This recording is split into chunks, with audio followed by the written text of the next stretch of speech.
मैं कह रहा हूँ आज बाबर परफॉर्म करेंगे। So anything's possible even at this stage. मेरा एक रूल है कि मैं अपने वेट से बढ़कर एक्सपायरिंग करता हूँ। जितने भी कमेंट्स करें नेगेटिव वो सब फिर खामोश हो जाएंगे। दीवार के पीछे मोर नाच रहे हैं। जो अपना सेंटर चेंज करना चाहता है वो करे। पाकिस्तान टॉस तो जीता हुआ नजर आ रहा है। हुकूमत को हम जो टैक्स देना होता है ना वो तो हम देते हैं। ये जो चेंजेस आ रही है ना स्पाइन के अंदर, ये बड़ी डेंजरस होती हैं।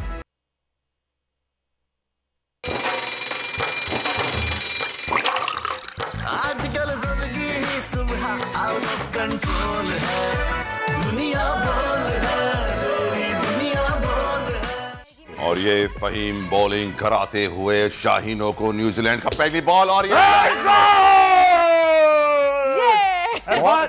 बहुत अच्छी कोशिश थी, लेकिन ये मुश्किल है। इंडिया पाकिस्तान के मैच वाला एम्पायर है, नो बॉल पे थर्ड एम्पायर पे नहीं जाएंगे, आउट नहीं है जी। ओहो भाई, क्रिकेट के जज्बे को लेकर के हम सारे के सारे दीवाने हुए हैं और आज सेमीफाइनल में इंशाल्लाह ताला साहब जरूर जीतेंगे, जरूर जीतेंगे। झपटना पलट कर झपटना लहू गरम रखने का है ये एक बहाना, और ये एक बाल का मशहूर शेर शाहीनों का लहू गरमाने के लिए।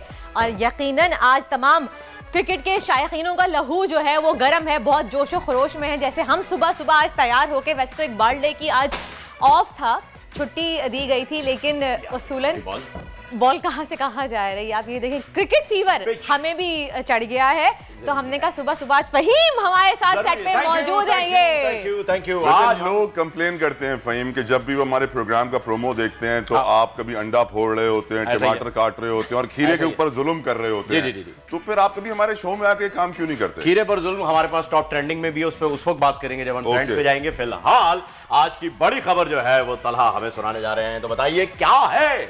यकीनन आज यौम इकबाल है।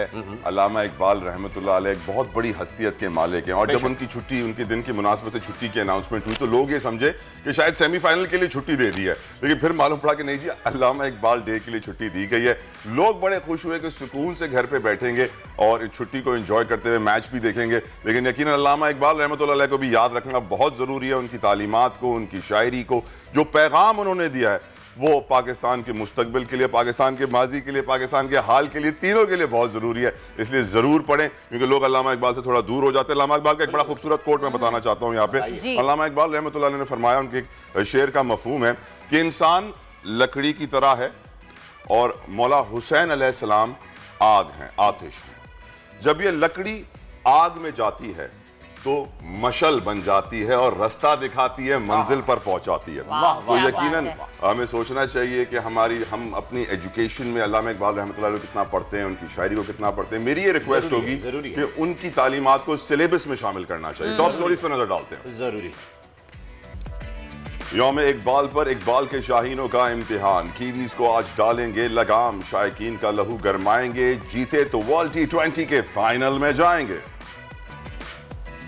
चाय के होटल से MMA चैंपियन बनने तक का सफर, निसार अहमद ने आलमी सतह पर पाकिस्तान का नाम रोशन कर दिया। एशियन सिल्वर मेडलिस्ट से आज मुलाकात होगी। हर पर बदलती सियासी सूरत हाल, मेडिकल कॉलेजेस में दाखिले, MD कैट का इम्तिहान, तलबा परेशान, लॉन्ग मार्च के दौरान इम्तिहानी मराकज तक कैसे पहुंचेंगे। और भारी बस्ते बच्चों की कमर के लिए मुश्किल बड़ा इम्तिहान बन गया। आज प्रोग्राम में डिस्कस करेंगे किस तरह इन बस्तों को किया जाए हल्का, ताकि बच्चों की मुश्किलात कम। वैसे बच्चे भी आज सुकून में खुश हैं, क्योंकि छोटे छोटे बच्चे भी पाकिस्तान के सेमीफाइनल मैच को लेके बहुत ज्यादा सुपर एक्साइटेड हैं, और वो कह रहे थे कि आज हम ऑफ कर लें, लेकिन ऐसा ही है। फाइनली मेरी समझ में ये नहीं आता है कि नेशनल गेम हमारा अभी तक हॉकी क्यों है, जब सबको ही क्रिकेट खेलना है। तो बचा ही क्रिकेट है भाई, यही बोले क्रिकेट नहीं, सारे खेल खत्म कर दिए, बचा ही सिर्फ अब क्रिकेट है। बाकी अब कोई squash champion, hockey champion, snooker champion कुछ नहीं दिख रहा है। मेरे ख्याल में अब नेशनल गेम 400-500 करोड़ साल की क्रिकेट ले जाता है, किसी और को कुछ मिलता ही नहीं। Sir, it's a gentleman. देखिए, ऑफिशियली हॉकी है, लेकिन अनऑफिशियली क्रिकेट ही हमारा यही मैं बता रहा हूं कि उसको अब ऑफिशियल करने का वक्त आ गया। क्रिकेट ये एक रिक्वेस्ट कौमी खेल है, एक इंग्लैंड रिक्वेस्ट से कर आपको देना थोड़ा सा चाहिए। फड्डा लेना पड़ेगा, उनका ऑफिशियल है ये।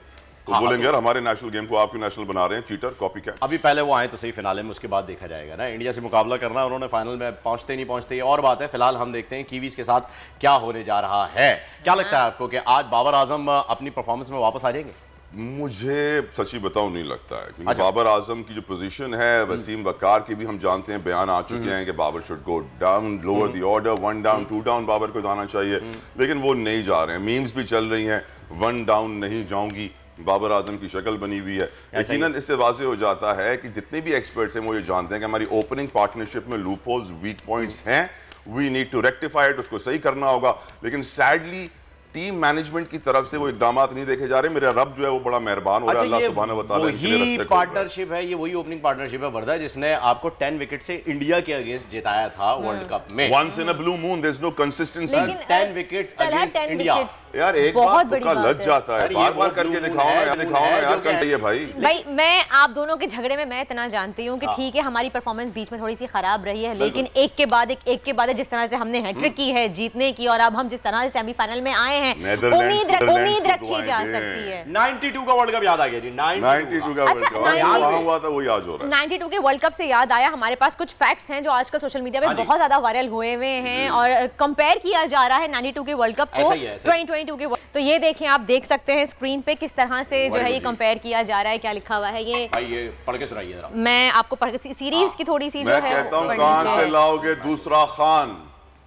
ये कौन कह रहा है? ये मैं कह रहा हूँ। 92 में तो खान था ना। हाँ, खान ने कमाल किया था। अच्छा, स्टार्ट से नहीं लगाइए, ये वन ऑफ फर्स्ट का अगर आप लगाएं, ये देखिए यहाँ से स्टार्ट शुरू होता है कि 92 के वर्ल्ड कप में प्लेड सेमीफाइनल अगेंस्ट न्यूजीलैंड। हाँ, ये इंजी भाई हैं, इंजी भाई ने खेला था 2022 में सेमीफाइनल अगेंस्ट न्यूजीलैंड। ओके, ये बाबर से जो है वो एक्सपेक्ट कर रहे हैं कि अब ये इंजमाम वाली इनिंग खेलें।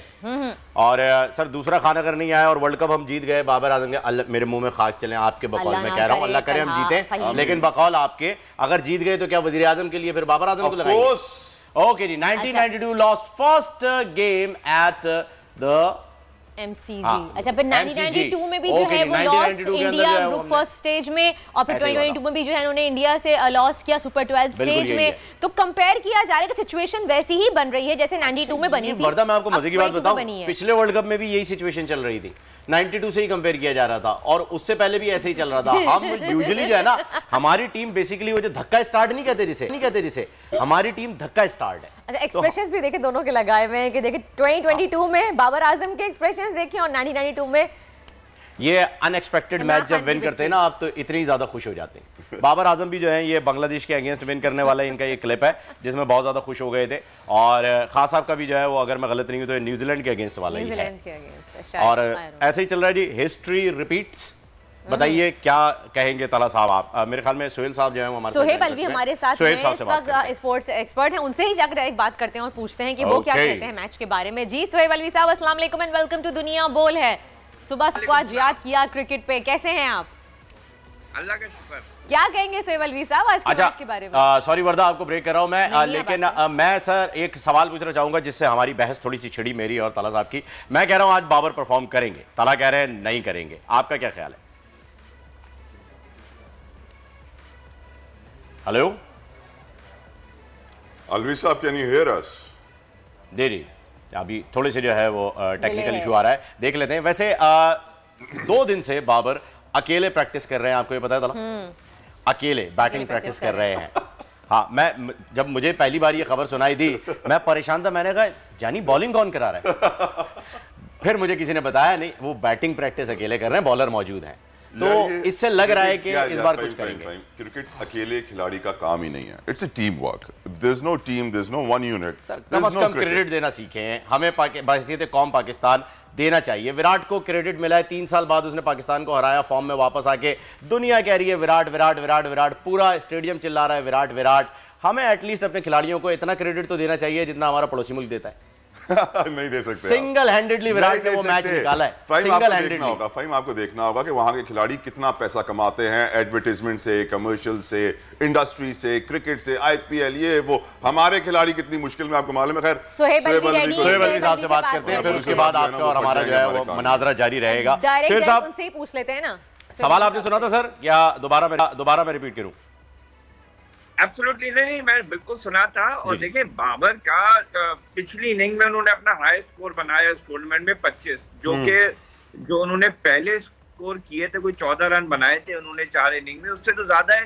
ही slowly getting back into form, लेकिन New Zealand bowlers will sort him out and I won't be surprised if they start with spin in the power play, because Babar Azam has struggled against spin and against short of a length ball. तो I think एक तरफ से शायद pace और दूसरी तरफ से शायद आप स्पिन एक्सपेक्ट करें। They might bring in Bracewell back, because he has troubled the Pakistani batsmen as well. So I think it's going to be very interesting. मगर अब मैं फिर भी ये कह रहा हूँ कि देखिए कोई भरोसा नहीं है कि आज हावी हो जाए हेडन और सकलैन बाबर पे और शायद उनको नंबर 3 पे भेजें। आमीन या रब्बुल आलमीन। 2009 के वर्ल्ड कप के सेमीफाइनल में यूनुस ने अपनी जगह दे दी थी शाहिद आफरीदी को। बिल्कुल ऐसा ही हुआ। And Shahid Afridi played a brilliant innings in both semi-final and final at number 3. So anything's possible even at this stage because Haris ने चले साउथ अफ्रीका के खिलाफ वो कहेंगे जी एक इनिंग थी उसकी नंबर 1 पे नंबर 3 पे आके। बिल्कुल ऐसा ही प्रेशर होता है। लेकिन अगर हम शोएब साहब सिर्फ बाबर को यहाँ पर ओपनिंग पार्टनरशिप हमारी जो है वो स्ट्रगल कर रही है, यानी रिजवान जो कि हमारे इंटरनेशनली नंबर 1 इस वक्त रैंक पर मौजूद भी है और अल्लाह करे वही कायम रहे, पर वो भी इतने अच्छे तरीके से परफॉर्म नहीं कर पा रहे, बहुत ज्यादा स्लो खेल रहे हैं। तो ओपनिंग पार्टनरशिप जो है, ओपनर जो है हमारे दोनों ही स्ट्रगल कर रहे हैं इस वक्त।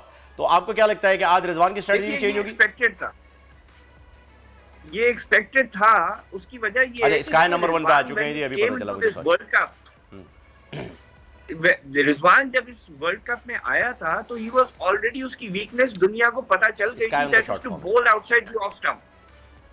92% तो उसकी 92 की तो स्ट्राइक रेट है आउटसाइड दी ऑफ स्टंप। अब देखें सब उनको ऑफ स्टंप के बाहर गेंदबाजी कर रहे हैं। So I don't think Rizwan has got equal challenges, लेकिन द ओनली थिंग इज कि हारिस की तरह अगर ये फेयरलेस क्रिकेट खेलें and take the attack to the bowlers, Rizwan and Babar can still even if they open can do well. Bangladesh के खिलाफ they had a strike rate of run rate of less than 6 runs and over in the power play. That's criminal. Alvi साहब, बल्ला जो है ना, बल्ला वो सियासी मैदान में और क्रिकेट के ग्राउंड में दोनों जगहों पे इस वक्त मुश्किलात से दो चार है। अब मुझे जो बल्ला दिया है मेरी टीम ने ना, इसकी ग्रिप ऊपर से फटी हुई है। मैं जानना ये चाह रहा हूँ कि आपको लगता है कि हमारे खिलाड़ियों के जो बल्ले हैं वो सही हैं?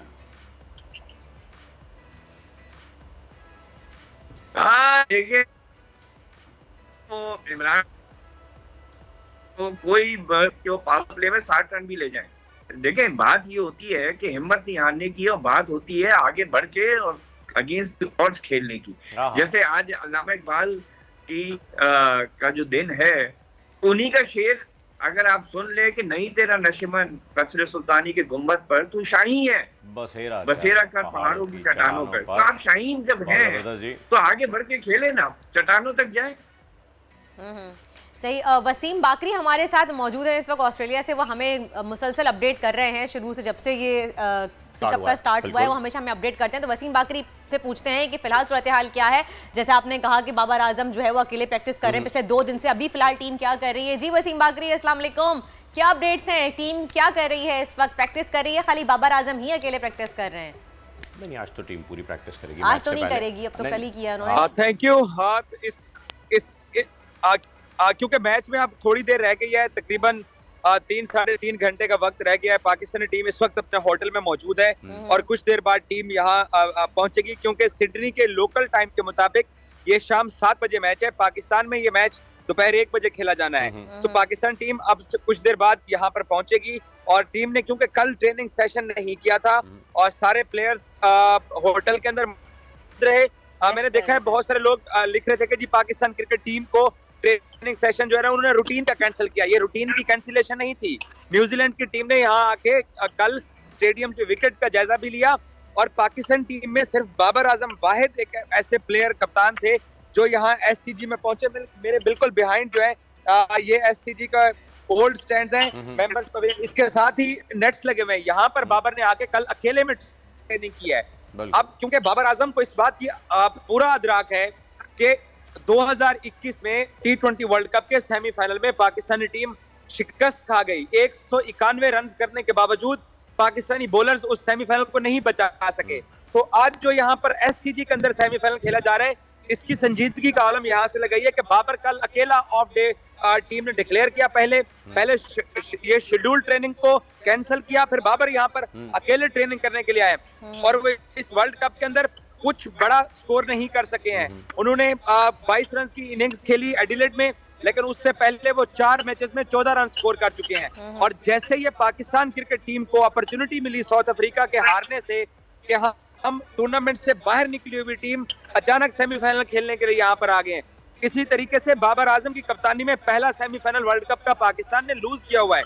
अब फिर अचानक ये चांस मिल गया है कि वो जो असाइनमेंट अधूरी छोड़ी थी उसको मुकम्मल किया जाए। और ये मैं क्योंकि इस टीम के साथ पूरा वर्ल्ड कप ट्रैवल कर रहा हूँ, जहाँ जहाँ टीम जा रही है, फैंस के साथ बात कर रहा हूँ, इनके ट्रेनिंग सेशन अटेंड कर रहा हूँ, एक चीज तो तय है, यहाँ सिडनी के अंदर लोग एक ही बात कर रहे हैं कि बाबर और रिजवान ये दोनों नहीं चल रहे। अगर ये चल गए, हम न्यूजीलैंड को यहाँ आज सेमीफाइनल में हरा के 13 नवंबर को एतवार के रोज मेलबर्न फाइनल खेलने पहुंच सकते हैं। इन दो का स्कोर करना बहुत जरूरी है। बाकरी साहब, मैं आपने जो हमें खबर दी है, ये खबर मैं अलवी साहब से डिस्कस करना चाहूंगा। अलवी साहब, बाबर आजम का अकेले प्रैक्टिस करना, प्रैक्टिस शेड्यूल्ड प्रैक्टिस कैंसिल होना सेमीफाइनल से पहले बता रहा है कि हमारी टीम किस स्टेट ऑफ माइंड में है, हमारा कैप्टन कितने प्रेशर में है। आप अग्री करेंगे इससे? अल्लाह भाई, ये बोल न्यूज को क्रेडिट जाता है कि सिर्फ बोल न्यूज नहीं, इसके ऊपर बाद में अकेला स्पोर्ट्स रिपोर्टर था जिसने इस मसले को उठाया। और सकलैन मुश्ताक जो पाकिस्तानी टीम के हेड कोच हैं, उन्होंने गैर रस्मी गुफ्तगू के अंदर रिपोर्टर्स को। बाकरी साहब, I will come back to you. Baqri साहब, मैं आपके पास वापस आता हूं। मैंने सवाल रखा था सुहेब अलवी साहब के सामने कि अलवी साहब, हमारे कैप्टन का अकेले प्रैक्टिस करना, उसके state of mind, mental state के बारे में क्या बताता है और टीम की वन यूनिट होने के बारे में क्या बताता है? देखिए, बहुत प्रेशर है बाबर आजम पे, और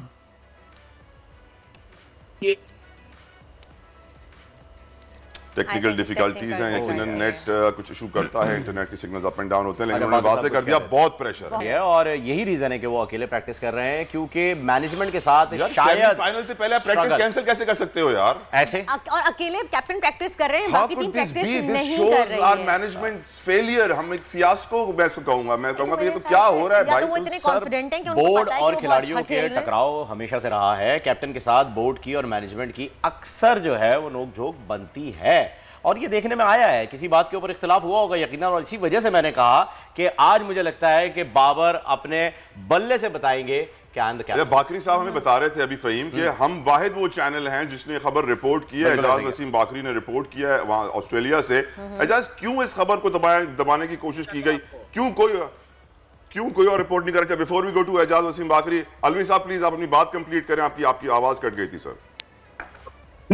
नहीं, I'll be very quick. Bakri is the more important person right now. और बेसिकली मैं ये कहूंगा, yes, Babar is under tremendous pressure because हम हॉलैंड की वजह से आगे मैच खेल रहे हैं, he is aware of it. Pakistan ने इवन बांग्लादेश के खिलाफ बहुत भारी अपने ऊपर जिम्मेदारी ले ली थी वो टोटल पूरा करने के लिए। So the batting is struggling, middle order जिसको बहुत बुरा भला कहा जा रहा था, वो ऑलराउंडर्स की वजह से प्लस इफ्तिखार परफॉर्म कर रहा है। शादाब और नवाज आपको रन करके दे रहे हैं, तो इसलिए yes, lot of pressure on Babar. यकीन है, लेकिन मेरी नजरें हारिस पे होंगी। हारिस मुझे लग रहा है आज भी बहुत अच्छा नॉक खेलेगा। एजाज वसीम बाकरी, मेरा सवाल आपसे, क्यों इस खबर को दबाया जा रहा है कि बाबर अकेले प्रैक्टिस करने आए थे? सिर्फ हमने क्यों रिपोर्ट किया इसको? मैं माजरत करता हूं क्योंकि पहले आपने सवाल दूसरे पैनलिस्ट को किया था, तो मैंने सोचा कि शायद आप मेरे से पूछें। मैं आपको एक्सप्लेन ये करना चाह रहा था नाजरीन को कि जब हमने ये कल खबर रिपोर्ट की कि बाबर आजम अकेले आके प्रैक्टिस कर रहे हैं, क्योंकि आईसीसी का मैं एक्रेडिटेड जर्नलिस्ट हूं, तो आईसीसी ने प्रेस रिलीज में कैंसल का वर्ड यूज किया, शेड्यूल ट्रेनिंग को कैंसिल किया। सकलैन मुश्ताक जो कि पाकिस्तानी टीम के हेड कोच हैं, उन्होंने कल क्योंकि पाकिस्तानी टीम सारा दिन होटल में मौजूद रही तो जर्नलिस्ट का वहां आना जाना रहा, तो उन्होंने गैर रस्मी गुफ्तगू के अंदर एक्सप्लेन क्या किया कि हमने पहले से ये फैसला कर लिया था जब एडिलेड से निकले थे कि हम ट्रेनिंग नहीं करेंगे। पाकिस्तान क्रिकेट टीम ने बांग्लादेश के खिलाफ जो एडिलेड के अंदर मैच खेला, वहां पे भी टीम ने ट्रेनिंग नहीं किया है। हमारा पॉइंट ये था, जो टीम के साथ जर्नलिस्ट ट्रेवल कर रहे हैं, क्योंकि न्यूजीलैंड की पूरी टीम केन विलियमसन पहुंचे और उन्होंने जाकर विकेट देखा, यहाँ अकेले बाबर ट्रेनिंग करता रहा। सकलैन मुश्ताक ये कहते हैं, लेकिन ट्रेनिंग ना करने की टीम की वजह क्या है बाकरी? ओवर कॉन्फिडेंट क्या है वजह ना करने की प्रैक्टिस? यस, ये बहाना ऐसा है कि हमने एयर ट्रेवल कर लिया है। भाई, जिस दिन आप एयर ट्रेवल करते हो उस दिन आप कोई एक्टिविटी नहीं करते हो। पाकिस्तान ने जब पिछला मैच जीता था उसके बाद टीम ने रेस्ट कर ली थी। इनको आना चाहिए था शायद सिडनी के अंदर, हम क्योंकि साउथ अफ्रीका को हरा चुके हैं तो इसलिए टीम नहीं आई है। बाबर क्योंकि अपनी फॉर्म को वापस लाना चाहता है, वो अकेले आया। लेकिन मैं एक चीज बताऊं कि हमें ये याद रखना चाहिए कि आज इस वर्ल्ड कप का सेमीफाइनल है और इस वर्ल्ड कप का जिस दिन इफ्तिताह हुआ वो यहाँ मेरे पीछे सिडनी स्टेडियम में हुआ। इसी न्यूजीलैंड ने ऑस्ट्रेलिया जैसी मजबूत टीम को 200 रन अंदर स्कोर किए हुए हैं वर्ल्ड कप के ओपनिंग डे के ऊपर, और हम अपने 2 मैचेस हारने के बाद नीदरलैंड की मेहरबानी से पहुंचे हैं। तो बड़ा मैच है, बड़ा दिन है।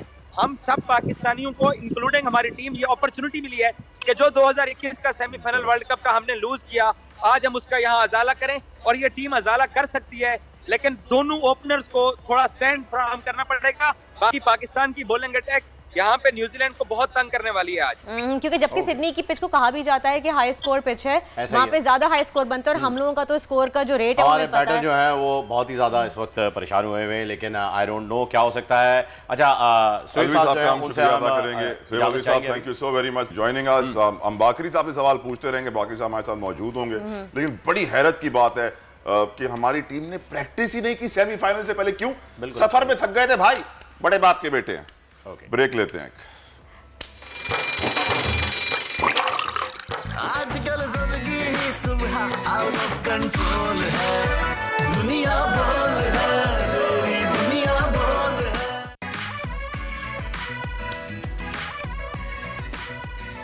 Welcome back after the break. आप देख रहे हैं दुनिया बोल है, और अब हम आपको मिलवाने वाले हैं हीरो पाकिस्तानी से, क्योंकि हमेशा फहीम, हम अक्सर मैं कहूँगी कि लोग बहाने करते हैं कि जी हमारे पास अपने काम के अलावा कुछ और करने का वक्त नहीं है, क्योंकि हम इतने थक जाते हैं, हमारे पास टाइम नहीं है। लेकिन आज के जो हमारे हीरो हैं उन्होंने ये बात प्रूफ कर दी कि अगर आप में कुछ कर दिखाने की लगन है, सच्ची चाह है, आप पैशनेट हैं अपने काम को लेके या अपने गोल को लेके, तो आप कुछ भी कर सकते हैं। और हमारे साथ निसार अहमद आज यहाँ पर मौजूद हैं। बहुत बड़ी बात है कि आप एक ऐसे शोबे से ताल्लुक़ रखते हैं जहाँ पर बड़ी कड़ी मेहनत, जो कि चाय का ढाबा सब जानते हैं, चाय का होटल जो है सुबह 4 बजे से जो है वो खुल जाता है और रात 3 बजे तक खुला ही रहता है। इस माहौल में अपने आप को इस गेम के लिए तैयार करना, और ना सिर्फ तैयार करना बल्कि नेशनल लेवल पर चैंपियन बनकर दिखाना बड़ी बात है। तो he is the true hero Pakistani.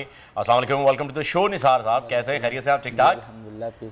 ज़बरदस्त, बेहतरीन। तो बल्दिया टाउन से जो है वो आपका ताल्लुक हमें पता चला, और चाय के होटल पे जो है वो आप काम करते थे, यानी चाय बनाते थे और पराठा जो है वो आप बनाया करते थे। एक चाय बनाने वाला हमारे पड़ोसी मुल्क का वज़ीर-ए-आज़म बन गया, और दूसरा चाय बनाने वाला जो है वो हमारे मुल्क में MMA फाइटिंग चैम्पियन बन गया है। बहुत एजाज़ की बात है, हमारे लिए बड़े ऑनर की बात है कि आपने अपने इस वक्त में से इस अपने शौक़ को भी जो है वक्त दिया। तो मैं ये जानना चाहूँगा कि आपका ये शौक़ जो है वो कैसे हुआ काम करते हुए, किस तरह से, किसको देख के आप इंस्पायर हुए कि नहीं मुझे भी फाइटर बनना है? अच्छा, और साथ में मैं इनको इंट्रोड्यूस करवाना चाहूंगी, हमारे साथ मौजूद हैं सैयद मोहम्मद कासिम साहब, जो कि स्पॉन्सर हैं। अरे वाह, स्पॉन्सरशिप लेकर आए निसार अहमद साहब, भाई हमें बड़ी मुश्किल से मिलती है। ये अप्रिशिएट करना चाहिए यहाँ पे कि उन्होंने इनको स्पॉन्सर किया, जिस वजह से नेशनल चैंपियन पे गए। अब आप जी जो फहीम ने सवाल किया था, आप जवाब। जी, आज से 12 साल पहले मैं काम के सिलसिले में कराची आया था, और इसी तरह होटल में काम किया। होटल में काम करता रहा तो मैंने एक बॉक्सिंग क्लब देखा, जो कि लोग पढ़ाई के लिए जाते थे, हम देखते थे, और दूसरे फील्डों में थे, मसरूफ़ थे।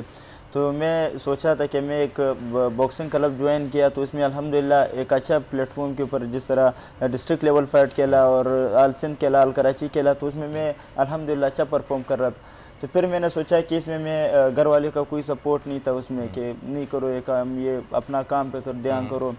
तो कभी फाइट जब होता था फिर इंजरी होता था, इंजरी के बाद फिर 2 दिन काम पे नहीं जा सकता था, तो फिर इसीलिए घर वाले नाराज़ थे। तो फिर मैं इसी तरह फिर नेशनल खेलने गया था, क्योंकि 2018 में हुआ था फर्स्ट इंटर प्रोविजनल गेम, उसमें मैंने 2nd पोजीशन हासिल किया। फिर उसके बाद 2019 में नेशनल हुआ, उसमें अल्हम्दुलिल्लाह गोल्ड हुआ, 2020 में गोल्ड हुआ, 21 में गोल्ड हुआ। उसके बाद इंटरनेशनल फाइट के लिए गया था मॉस्को, रशिया में, चूँकि अल्हम्दुलिल्लाह उधर भी अच्छा परफॉर्म करके ब्रॉन्ज मेडल जीता। फिर उसके बाद आके फिर ट्रेनिंग मजबूत किया, और अल्हम्दुलिल्लाह आज मैं एशियन में 2nd पोजीशन सिल्वर मेडलिस्ट। माशाल्लाह जी, ज़बरदस्त। तो हड्डियाँ कितनी तोड़वाई ट्रेनिंग के दौरान? ट्रेनिंग के दौरान मुझे फाइट में इतना इंजरी नहीं होता है जितना मैं ट्रेनिंग में इंजरी फेस करना पड़ता है, क्योंकि जब मैं ट्रेनिंग करता हूँ तो मेरा एक रूल है कि मैं अपने वेट से बढ़कर स्पायरिंग करता हूँ। ट्रेनिंग करता हूँ अपने वेट से बढ़कर, मतलब जिस तरह मेरा 54 वेट है, मैं 60 kg, 66 kg, 70 kg के साथ स्पायरिंग करता हूँ, फाइटिंग करता हूँ। तो उसके साथ जब मैं करता हूँ, फिर जब अपने वेट वाले लड़के के साथ लड़ता हूँ, तो फिर मेरे लिए बहुत आसानी होता है। अच्छा, ज़बरदस्त। मतलब आप बियॉन्ड द लिमिट्स जो है वो ये जा करके फाइट करते हैं, और फिर जब लड़ने के लिए बंदा आता है तो वो ये बाकी बहुत ज़्यादा जो है वो स्मार्टली जो है उन्होंने प्ले किया है, और शायद इसीलिए कासिम साहब ने इनको जो है स्पॉन्सरशिप भी दे दी है। क्या वजह है, ज़रा बताइए। बिस्मिल्लाह, सबसे पहले तो बोल न्यूज़ का बहुत शुक्रिया कि उन्होंने इस स्पोर्ट्स को जो है कवरेज दी, और कवरेज से ज़्यादा जो है वो हमारे नेशनल हीरो को जो है ना प्रमोट कर रहे हैं, कि ताकि ये अपनी हिम्मत नहीं आ रहा हो। इस तरह से पाकिस्तान में तो गोल्ड मेडलिस्ट हैं, अभी इंटरनेशनल लेवल पे भी काम कर रहे हैं। ये ज़रूरी का था, क्योंकि हमारे ये सेगमेंट जो है हीरो पाकिस्तानी, ये सिर्फ है ही अनसंग हीरोज़ के लिए, जिनको कौम या तो भुला चुकी है या जिनके बारे में जानती नहीं है, उन्हीं से तारुफ कराना जो है वो इस सेगमेंट की असल वजह है। जी जी। तो इसमें सिलसिला ये है कि जब इनकी मैंने सोशल मीडिया पे पोस्ट देखी, तो पोस्ट देखने के बाद मैंने कंपनी में अपनी कहा कि आप इनको ढूंढें और इनसे मीटिंग अलाइन करवाएं। जब मीटिंग अलाइन की, इनकी सारी बातें सुनी, इनकी चीज़ें देखी, फिर इनकी पोस्टें देखी, क्या ये वाकई में जेन्युइन हैं, क्योंकि आपको पता है मामला क्या है। 2-3 मीटिंग्स के बाद जब हमें सारी चीज़ें कंफर्म हो गई, तो हमने बोला नहीं, अगर हमने इस टैलेंट को सपोर्ट नहीं की, क्योंकि कोई डिपार्टमेंट तो इनको सपोर्ट कर नहीं रहा, जब ये देखा कि पराठे बना रहे और हमारा टैलेंट जो गोल्ड मेडलिस्ट है, तो ये ज़्यादती थी पता होने के बाद, कि हमें पता चल गया कि ये इस बंदे को अगर मैं सपोर्ट की तो पाकिस्तान में भी और दुनिया जहाँ में एक पॉजिटिव इमेज जो है ना दुनिया दिखाएं कि हम लोग बहुत, इस पर एक शेर आज अल्लामा इकबाल का है, ज़रा नम हो तो मट्टी बड़ी ज़रखेज़ है साकी। तो अगर हम इनको सपोर्ट करेंगे, और हमने अगर सपोर्ट नहीं की मालूम होने की वजह, तो इनके साथ भी ज़्यादती और हमारे इंसानों ने भी ज़्यादती है कि हम देख रहे हैं कि एक टैलेंट इस तरह कोशिश करते हुए इतनी आगे जा सकता है। तो अब हम, जैसे इन्होंने लास्ट फाइट में ब्रॉन्ज मेडल हासिल किया, और उस टाइम ये मेहनत भी करे थे, जितनी इनकी मेहनत है, जिनकी तनख्वाह, इससे ये इंटरनेशनल लेवल पे नहीं जा सकते। तो अल्हम्दुलिल्लाह अगर आप इस चीज़ को देखिए, ब्रॉन्ज से ये सिल्वर पे आ गए, और सपोर्ट है। मैंने इनसे ये कहा आप टेंशन फ्री होकर खेलें। हम लोग खुद इंडस्ट्रियल एरिया में बैठे हुए, नॉर्थ कराची एसोसिएशन, हमारे जो प्रेसिडेंट हैं फैसल मोई साहब, वो भी बहुत खेल दोस्त हैं, और वहाँ से इंशाल्लाह और अच्छी सपोर्ट भी मिलेगी, और इंटरनेशनल जितने मैचेस होंगे हम इनको, तो ये जितना भी इनका एक्सपेंस आता है कि डेफिनेटली अब इंटरनेशनली लेवल पे खेलने जाए, तो वहाँ पे जो कैंप्स होते हैं, वहाँ पे इंटरनेशनल लेवल की ट्रेनिंग अलग होती है, फिर डाइट अलग होती है, प्रॉपर चीज़ का ख्याल रखना पड़ता है, तो वो सारी चीज़ें आप टेक केयर कर रहे होते हैं उनकी। इसके अंदर 2 चीज़ें बहुत क्लियर है कि वहाँ पर जो भी एक्सपेंसेस आते हैं, अभी उस लेवल पे हमारे साथ नहीं है, लेकिन हमने जो प्लान बनाया है, क्योंकि हमारी कंपनी में जो डायरेक्टर सेल्स मार्केटिंग वो खुद नेवी से रिटायर्ड है, तमगा इम्तियाज़ मिलिट्री काशिफ आज़म साहब, उनकी सपोर्ट के साथ अब हम डिज़ाइन कर रहे हैं, और हम स्पोर्ट्स मैनेजर इनके लिए हायर कर रहे हैं, जो इनके साथ इनको वहाँ जाके ना खाने की टेंशन हो, ना रिहाइश ढूंढने की टेंशन हो। अभी रिसेंटली जब ये काज़ाकिस्तान गए, 2 दिन इनको शारजा पे स्टे करना पड़ा, इनकी फ्लाइट मिस हो गई। 2 दिन 48 आवर्स मैनेज नहीं कर पाए, 48 आवर्स ये उस पर रहे एयरपोर्ट पे, और जैसी फाइट के लिए गए, रेस्ट के बगैर इन्होंने सिल्वर मेडल हासिल किया। अगर वहाँ पे मैनेजर इनके साथ होते तो वो ये चीज़ें मैनेज करते और इनको रिलैक्स देते। ज़बरदस्त। अच्छा, मुझे ये बताइएगा निसार कि आप भी एक स्पोर्ट्समैन है, और आज पाकिस्तान सेमीफाइनल खेलने जा रहा है, तो क्रिकेट का शौक रखते हैं? जी बताऊं, कौन सा क्रिकेटर जो है वो फेवरेट है? शायद अफरीदी फेवरेट था, तो अभी वसीम है। अच्छा, तो उनके होने वाले दामाद खेल रहे हैं इस वक्त। तो शाहीन शाह अफरीदी वो फेवरेट नहीं है आपके? सही है, वो भी बेहतरीन, बस सही है, अच्छा लड़का है। बाबर आजम अच्छा खेल रहा है। बाबर आजम अच्छा, तो बाबर आजम को सपोर्ट है या नहीं आज आपकी तरफ से? ओके, ज़बरदस्त। खैर, हम भी यही चाहते हैं कि आज बाबर आजम जो है वो खेलें और खेल के दिखाएं कि कैसा होने जा रहा है खेल। खैर, क्रिकेट पर भी जो है वो हमें थोड़ी सी जो है वो बात करनी है, क्योंकि आज सेमीफाइनल चल रहा है और इकबाल जमील साहब ने हमें ज्वाइन कर लिया है, तो उनसे इस बारे में पता करते हैं कि आज क्या होने जा रहा है पाकिस्तान न्यूजीलैंड के मुकाबले में। अस्सलाम वालेकुम इकबाल साहब। वालेकुम सलाम। तला, हाउ आर यू? तला साहब अभी थोड़ी देर के लिए बाहर गए हैं, मैं वही बात कर रहा हूँ, वर्दा मेरे साथ हैं। कैसे इकबाल साहब? Fine sir, thank you. Everything is fine. आप कैसे हैं? अल्हम्दुलिल्लाह। सर बताइए, क्या लगता है आज के मैच में? पहले मैं 1-2 चीज़ें एक साथ आपसे पूछ लूँ, फिर आप उसका जवाब दे दीजिएगा। एक तो बाबर आजम पर बहुत ज़्यादा सवाल उठाए जा रहे हैं, दूसरा टीम ने ट्रेनिंग नहीं की है, सिर्फ बाबर ने अकेले ट्रेनिंग की है, इस पर भी काफ़ी ज़्यादा क्वेश्चन मार्क नज़र आ रहा है। इसके अलावा क्या आपको लगता है कि बैटिंग ऑर्डर चेंज करने से पाकिस्तान की परफॉर्मेंस में कोई फ़र्क आएगा? यार देखिए, एक मेरी बात ये समझ में नहीं आ रही है कि अगर डिसिप्लिन था, टीम के डिसिप्लिन, इससे अंदाज लगा लें कि जो डिसिप्लिन है उसको ब्रीच किया गया है। अगर ये फैसला था कि कोई प्रैक्टिस नहीं होगी, तो फिर बाबर आजम कैसे गए वहां? सकलैन मुश्ताक और मोहम्मद यूसुफ बैठे हुए क्या कर रहे हैं? कोच हैं सकलैन मुश्ताक साहब, मैथ्यू हेडन क्या कर रहे हैं? मेरी ये समझ में नहीं आया कि अकेले बाबर आजम को जाके प्रैक्टिस करने का क्या मतलब है। मतलब एक तो ये शो करता है कि उनके पास कोई कॉन्फिडेंस नहीं है, वो बिल्कुल कॉन्फिडेंस लूज कर गए हैं। आज एक बड़े अखबार ने एक आर्टिकल लिखा है, जो मैं अभी थोड़ी देर पहले आपके पास आने से पहले पढ़ रहा था। उसमें लिखा है कि Babar Azam step back to move forward, पीछे हो जाएं आप ताकि टीम आगे बढ़ सके। ये एक अजीब की बात है कि पूरा जो सेमीफाइनल है वो इस बात पे गिरफ्त में घूम रहा है कि क्या बाबर आजम को ओपन करना चाहिए या नहीं चाहिए। भाई it is a game of 11 players. अगर कोई ये लिखता है, और जाहिर सी बात है लिखने वालों की बड़ी अहमियत होती है, एनालिस्ट इसीलिए होते हैं, कोचेस वगैरह भी इसीलिए होते हैं कि वो आपको गाइड करें। जब वो ये कह रहा है कि जनाब आप स्टेप बैक कर जाएं, आप चौथे नंबर पे आ जाएं, तीसरे नंबर पे आ जाएं और आप आगे खेलने दें किसी और को और टीम को आगे, ताकि टीम आगे बढ़ सके। मुझे बड़ी हैरत है इस बात पे कि पूरा जो हमारा डिस्कशन है वो इसी बात पे हो गया है। और सारी बात ये भी है कि इस बात की गमाजी है कि बाबर आजम ने जो कल प्रैक्टिस की वो एक क्रॉस रोड्स पे हैं। वो एक क्रॉस रोड में वो डिसाइडिंग फैक्टर पे हैं, उनको समझ में नहीं आ रहा है कि उन्हें करना क्या है। और मेरा अपना जाती ख्याल है कि शायद वो अपने फैसले पे स्टिक करें। वो कप्तान है और जो वहाँ कोच हैं और उनके मैथ्यू हेडन ने उनको बैक किया है। उन्होंने कहा है कि ये खामोशी जो आपको नजर आ रही है बाबर आजम की तरफ से, ये एक स्टॉर्म है और तूफान के पेश खेमा है, इंशाल्लाह वो परफॉर्म करेंगे। ये भी तो हो सकता है कि इतनी प्रैक्टिस की है बाबर ने 2 दिन अकेला, बिल्कुल जैसे आपने वही कहा खामोशी है, तो मैं यही कहना चाहती थी हो सकता है वो कमबैक कर लें, दोबारा उनका बल्ला चल जाए यार, तो फिर सब लोग जो जितने भी कमेंट्स करें नेगेटिव वो सब फिर खामोश हो जाएंगे।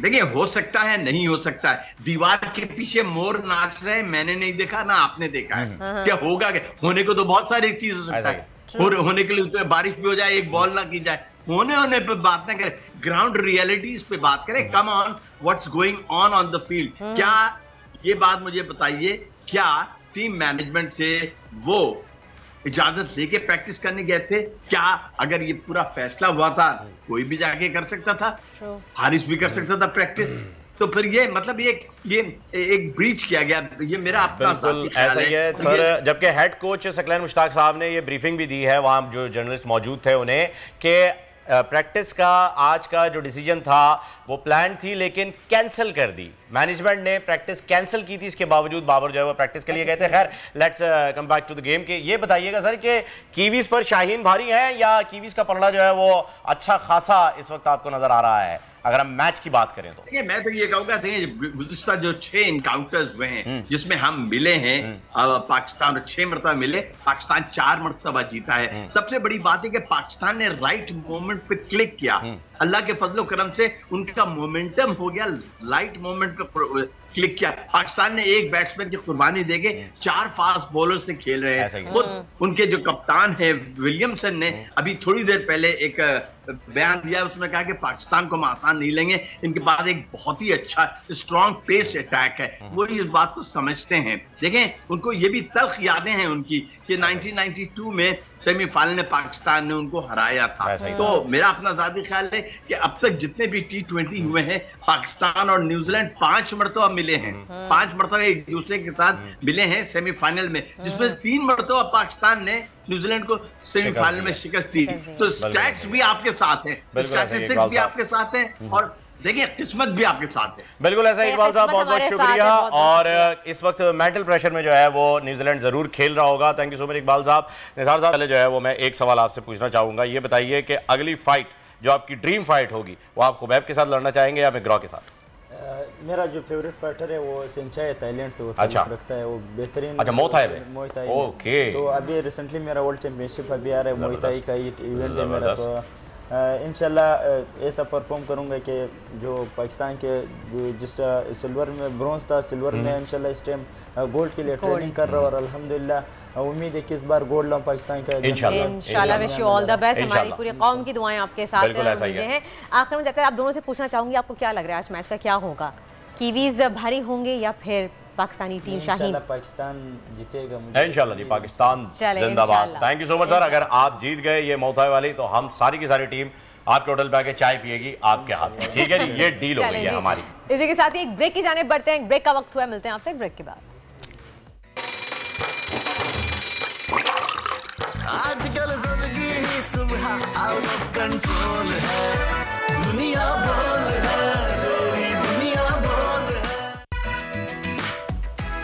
राइट, वेलकम बैक टू दुनिया बोल है। और यकीनन प्रोग्राम में बहुत इंपॉर्टेंट इशू हम डिस्कस करने लगे हैं। सियासत को भी हमें डिस्कस करना है, साथ साथ क्रिकेट भी चल रहा है, मैच भी चल रहा है लेकिन आपको बताएं पहले लॉन्ग मार्च की अपडेट आपको देते हैं। तहरीक इंसाफ लॉन्ग मार्च का काफिला रीशेड्यूल होने के बाद बताया जा रहा है कि टुमारो थर्सडे से शुरू होगा और उसके बाद खान साहब उसकी क़यादत भी करेंगे। कल वजीराबाद से इस्लामाबाद के लिए वो काफिला रवाना होगा। इमरान खान जो इस वक्त लाहौर में मौजूद हैं पहले ही ऐलान कर चुके हैं कि वजीराबाद से काफिले की क़यादत शाह महमूद कुरैशी और PTI के दीगर रहनुमा करेंगे, जबकि वो इस लॉन्ग मार्च को रावलपिंडी से ज्वाइन करेंगे, जिसके बाद काफिले के साथ इस्लामाबाद में दाखिल होंगे। लाहौर जमान पार्क में इस वक्त वहां बड़ी गहमा गहमी है, बड़ी तादाद में कारकुनान और सिक्योरिटी के भी फुल प्रूफ इंतजाम किए गए हैं। इमरान खान जमान पार्क में ही मौजूद हैं। क्या हो रहा है अंदर, क्या प्लानिंग हो रही है, जानने की कोशिश करेंगे अपने नुमाइंदे से जो वहां मौजूद हैं, उसामा दुरानी से। जी उसामा, बताइएगा इस वक्त क्या अपडेट है, जमान पार्क के बाहर क्या हो रहा है? जी बिल्कुल, मैं इस वक्त जमान पार्क के बाहर मौजूद हूँ और जो कप्तान है पाकिस्तान तहरीक इंसाफ के, उनको डॉक्टर्स ने 10 रोज़ का आराम का मशवरा दिया है और क्योंकि कल से लॉन्ग मार्च भी शुरू होने जा रहा है और कप्तान जो है वो बहुत ही पुरजोश है और अपने जो पार्टी के सीनियर क़यादत है उनसे रोज़ाना की बुनियाद पर मुशावरत की जा रही है। शाह महमूद कुरैशी जो है वो कल जो शुरू होने वाले लॉन्ग मार्च को जो है वो लीड करेंगे और तमाम मुशावरत जो है वो कंप्लीट कर ली गई है। रोज़ाना की बुनियादों पे जो कायदीन है वो यहाँ पर पहुँच रहे हैं और जो रिहाइश गाह है, मैं इस वक्त क्योंकि जमान पार्क के बाहर ही मौजूद हूँ, यहाँ पर जो सिक्योरिटी है वो फुल प्रूफ उसके इंतजाम किए गए हैं। पुलिस की भारी नफरी यहाँ पर मौजूद है, खारदार तारें लगाई गई हैं, बैरियर लगाए गए हैं और साथ ही साथ क्योंकि दूसरी भी यहाँ पर रिहाइश गाहें हैं और जो लोग यहाँ पर गुजरने वाले हैं उनको सख्त चेकिंग के बाद यहाँ से गुजरने की जो है वो इजाज़त दी जा रही है। जी समझा था कोई स्क्रीन भी नस्ब की गई होगी। नहीं, मैं और कुछ भी पूछने वाली थी। खैर, thank you so much Usama, बहुत बहुत शुक्रिया, आपने हमें अपडेट की कि रखना इस वक्त बहुत ज़रूरी और सुनने में आ रहा है कि बुलेट प्रूफ कंटेनर भी बनाया जा रहा है और जहाँ जहाँ से ये लॉन्ग मार्च की पूरी रैली गुजरेगी वहाँ स्नाइपर्स भी खड़े किए जाएंगे। अब मज़ीद सिक्योरिटी के ऊपर ख्याल होंगे विदाउट अ डाउट। एक और बहुत इंपॉर्टेंट इशू है मेडिकल स्टूडेंट्स के लिए, बहुत डॉक्टर बनना चाहते हैं ना, बेचारे रो रहे हैं, बेचारे बहुत रो रहे हैं। MD कैट इम्तिहान का मामला एक संगीन मसला बनता जा रहा है और मेडिकल कमीशन ने पहले 4 सूबों में यकसा निसाब की तहत इम्तिहान का ऐलान किया था, जिस पर मेडिकल स्टूडेंट्स ने तमाम तैयारी भी कर ली थी, लेकिन अब वो दोबारा मेडिकल स्टूडेंट्स परेशान है क्योंकि हर प्रोविंस के हिसाब से उनका करिकुलम जो है वो डिफाइन कर दिया गया है, अलग अलग कर दिया गया है। अब मसला ये आ रहा है कि 13 नवंबर की तारीख तय कर दी गई है, तलहा का क्रिकेट का जो तैयारी कर दी गई है, ऐलान कर दिया गया है कि 13 नवंबर को टेस्ट लिया जाएगा, लेकिन अब स्टूडेंट्स ये रो रहे हैं कि 10 से 12 दिन पहले जो है वो डिफाइन किया गया है नया करिकुलम, वो बहुत ज़्यादा परेशान है, कैसे तैयारी करें, प्रिपरेशन कैसे करें, एक मसला। दूसरा मसला यहाँ पे ये आ रहा है कि जो सेंटर्स पड़े हैं 13 नवंबर को, कहीं गुजरावाला में है, जो रावलपिंडी के स्टूडेंट्स हैं गुजरावाला जाना पड़ेगा, या फिर लॉन्ग मार्च हो रही है तो ट्रैफिक इतना जैम होगा, रोड्स इतने बंद हैं, तो किस तरह से स्टूडेंट्स वहां पहुंचेंगे, तो बेचारे बहुत ज़्यादा परेशान है। इसलिए बात करने के लिए हमारे साथ मौजूद है डॉक्टर शेख, हमारे साथ नौशाद शेख हमारे साथ हैं। नहीं, डॉक्टर नौशाद शेख साहब, हमें नाम गलत लिख के दिया गया, आई एम सॉरी डॉक्टर साहब, अपॉलॉजीज। प्रेसिडेंट PMC है, प्रेसिडेंट ऑफ PMC है, जनरल सर्जन है, बड़े सीनियर और बड़े, आज भी इनकी बहुत सारी सर्जरीज हैं, उन्होंने अपना वक्त दिया है, बड़े शुक्रगुजार हैं आप हमारे शो पे आए sir, so honoured, obliged. Sir ये बच्चे जो हैं MD कैट के, ये आपको मालूम है कि तकरीबन 20,800 सीट्स हैं और को 2,10,000 बच्चे अप्लाई कर रहे हैं, तो कॉम्पिटिशन इज रियली हाई। फीसें तो बढ़ रही हैं, उसकी बात तो मैं बाद में करूंगा कभी आपसे, लेकिन इस वक्त जो सिलेबस का इशू है, जो सेंटर्स का इशू है, इसको आप कैसे देखते हैं? देखिए 2,05,000 एंड समथिंग बच्चे जो हैं वो अपीयर हो रहे हैं सारे पाकिस्तान में से, और ये 6 महीने पहले रजिस्टर उन बच्चों ने अपना किया, रजिस्ट्रेशन हुई है यहाँ पे, और सिलेबस 2 साल से जो चल रहा है वही PMC का, पाकिस्तान मेडिकल कमीशन का जो सिलेबस था, टेबल ऑफ स्पेसिफिकेशन जो है, उससे मुराद ये है कि कितने कहाँ से क्वेश्चन। पहले सिलेबस सेम था पूरे पाकिस्तान का, डिफरेंट हो गया? सेम था, नहीं अभी डिफरेंट भी नहीं हुआ है।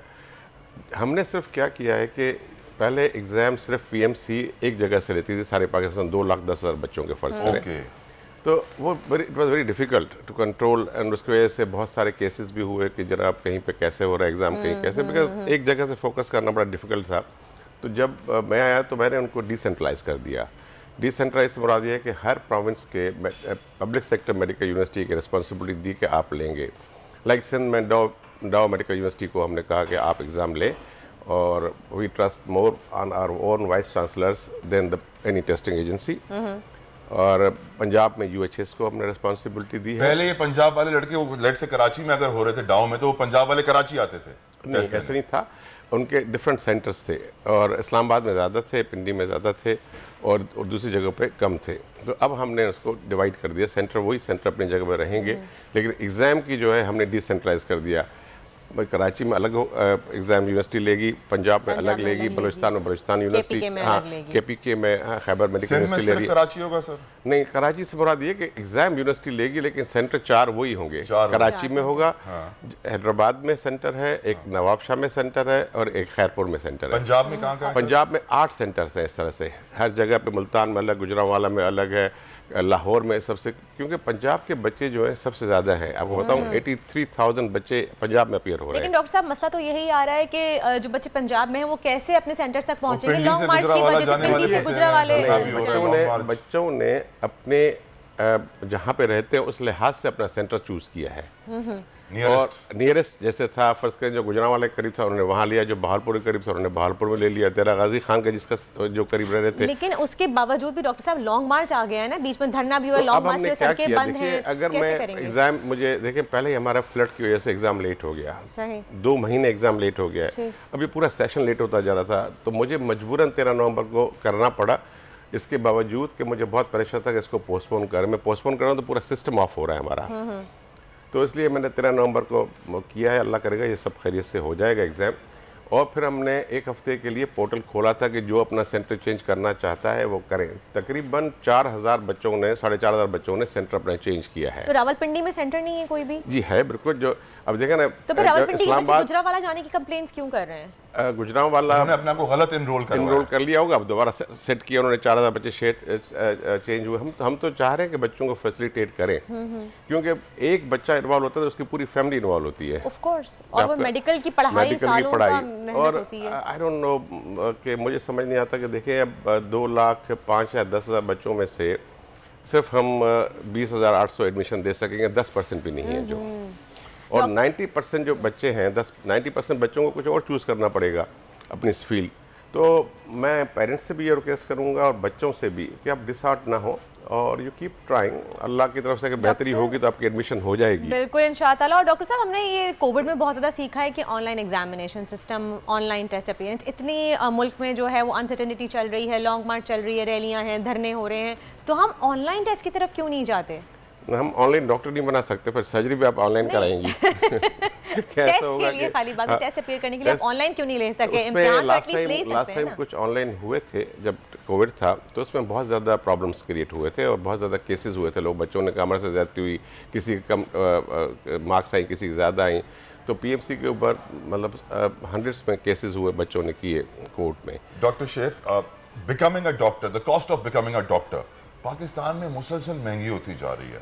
आप इस सिचुएशन को कैसे देखते हैं? ऐसी कंप्लेंट्स ही मौसूल होती हैं कि बाज़ औक़ात जी 25 लाख रुपए देने पड़ेंगे एडमिशन के लिए, अलग से ऊपर से रिश्वत देनी पड़ेगी, जेब गर्म करनी पड़ेगी, क्योंकि मेडिकल की सीट्स इतनी कम हैं, बच्चे इतने ज़्यादा हैं, तो वो सारे तरीके ढूंढ रहे होते हैं किसी तरह एडमिशन हो जाए। और ये कॉलेजेस की फ़ीस मेडिकल कॉलेज बहुत बढ़ती जा रही है। मेरे ख्याल से 20-25 लाख रुपए साल है डॉक्टर साहब?